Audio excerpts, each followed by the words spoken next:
déclaration de politique générale à l'endroit des Sénégalais de l'extérieur. Il avait salué l'apport inestimable de la diaspora à l'œuvre constitutive nationale. Mais il avait lancé un programme qui consistait en 2 points, le recensement des Sénégalais de l'extérieur pour mieux valoriser leur potentiel grâce à des programmes adaptés. Cette question-là, je l'avais posée en commission et je pense que le secrétaire d'État avait répondu que c'était en cours et que ça allait bientôt démarrer. Mais surtout, il avait promis de mettre en place ce qu'il appelait une haute autorité de la diaspora. C'était un organe consultatif qui devait être rattaché à la primature. Et cet organe consultatif servait à conseiller le gouvernement sur les questions touchant les Sénégalais de l'extérieur.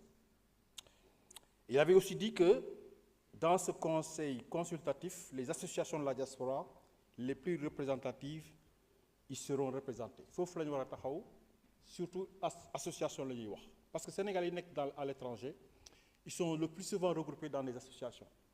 Mais il y en a des milliers. Boo demee France, il y a des milliers d'associations. Boo demee États-Unis, pareil. De telle sorte que État du mën a wax ak ñoom ñëpp. De telle sorte que bu ñu organiser la diaspora dans une instance boo xam ne consultatif day gën a mën a faciliter que État di wax ak Sénégalais yi nekk à l'étranger. Loolu moo doon projet bi. Donc, par contre,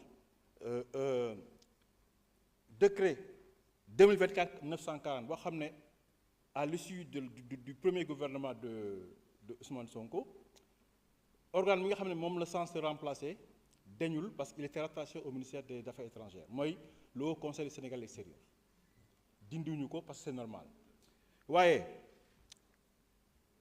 au niveau du deuxième gouvernement de Ousmane Sonko donc le décret 2025-1431 gis nañu ni Haut Conseil du Sénégal extérieur génn na ci ministère de l'Affaires étrangères mais le Haut Conseil bi nar a bees nekkul ci primature bi nga xam ne moom la yor a censé donc la question mooy lu tax loolu est-ce que dañu renoncer au projet de mettre en place un Haut Conseil du Sénégal extérieur wala est-ce que c'est des questions budgétaires qui fait que mënuñu ko def mais en tout cas dinañ ko def prochainement peut-être loolu mooy question bi parce que tamit lu tax loolu mu am solo parce que diaspora dañ ko war a structurer bu ñu ko structuré wul pour mën a wax ak d'une seule voix ci question yi nga xam ne moom moo concerne tous les Sénégalais de la diaspora muy wax waa France muy waa États-Unis waa Belgique day difficile pour que ñu am ñu mën a conseiller en tout cas le gouvernement de manière organisée de manière structurée loolu moo doon loo xam ne lu am solo ci ñu mettre en place une haute autorité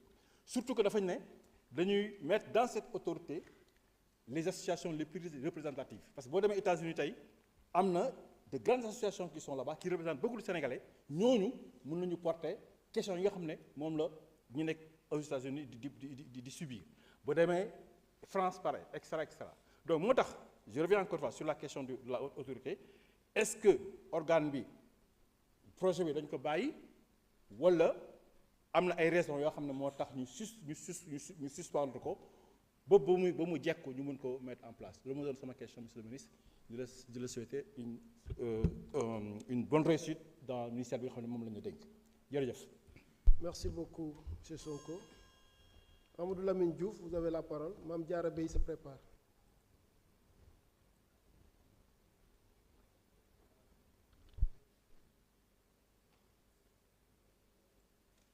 Allez-y.